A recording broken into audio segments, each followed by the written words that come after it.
Hey guys, real name no gimmick here, and here's why I'm holding out on PlayStation VR. I'll get this right out of the way. I'm excited for VR. I don't currently own an Oculus or a Vive, but I do own a PS4, so I have the ability to experience VR right now. And it's taking a lot for me not to go out and purchase a PlayStation VR headset. There's a lot to be excited for PlayStation VR. The launch games that are out are plentiful, and the majority of them are getting above average scores on review sites. The headset itself is getting really good reviews. So why would you want to hold out and wait? Well, there are several reasons. First, the price. I know this is the cheapest VR headset out there. With that said, it's still $500 for the launch bundle pack. That's assuming you own a PS4. For this, you get the headset, camera, 2 Move controllers, a demo disc, and PlayStation VR Worlds, which is a retail game. The value is there, but at the end of the day, it's still an accessory enhancement. What else could I spend $500 on?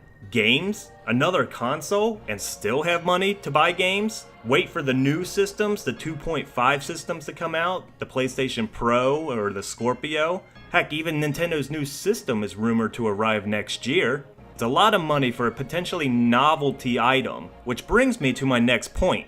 I say potential novelty because of what Sony did with the Move controllers on the PS3. They brought it to the market and then left it. Virtually no game supported the Move controller, and if they did, they were just thrown in as a gimmick. This was a shame because the accuracy was by far better than the Wii. However, the Wii had exhausted the motion controller market and Sony was just trying to cash in.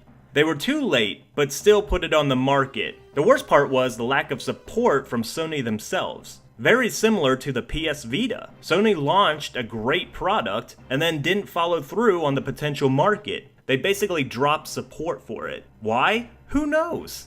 It was a great system and it still has potential. It feels like a quick cash grab on Sony's part on whatever gimmick is doing well in the market at the time. Is it motion control? 3D? The handheld market? Or now virtual reality?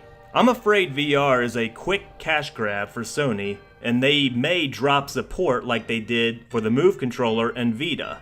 And remember when 3D was a thing? Sony was trying to push that and they put it on every single game they could possibly think of? And now the games. While the launch games for PSVR looks good and there are plenty of options out there, they seem to be extended mini games. Of course, I need to wait and see if developers will continue to support any AAA games. I mean, if I'm spending $500 on a headset, I'm gonna want some full AAA games. I want to play Uncharted in full VR. I want to know what Batman Arkham Asylum feels like in full VR. I know they got the Batman VR, but it's not really the same thing. It's different. It's not bad, but it's just different. Even Tomb Raider has a VR mode, but it feels tacked on. Either way, I'm going to wait and see what the developers have in store for the future of PlayStation VR. The potential is out there, we just have to wait for it. When you first try anything, 3D for example, you experience a wow factor. It's the greatest thing ever, but it's new. It's a new experience. Once you become familiar with it, the wow factor diminishes and you're left with something you may regret or you might continue to use. I'm waiting to see if VR goes the same route as 3D. You got that sudden wow factor and it's the greatest thing ever, but then 3 months down the road, you're left empty. I know it sounds like I'm hating on PlayStation VR, but I want it to succeed, and I believe it has better potential than 3D. I just need more time to see if Sony actually believes in this product, and the developers. I've been burnt too many times by Sony with products they release, and then immediately drop support for, because they themselves do not believe in their own product. Hopefully this isn't a fad, and developers can find a use for VR that no one has yet to experience. That's what I'm waiting for. And for the people who get tired of it and want to sell their VR headsets at a discounted rate. So, do you have a PlayStation VR? If so, do you like it? What's your favorite games for it? What games do you want to see in VR? If you don't have one, why not? Is it too expensive? Waiting on a certain game? Let me know in the comments. Leave a like if you enjoyed this video, and subscribe for more videos. Thanks for watching.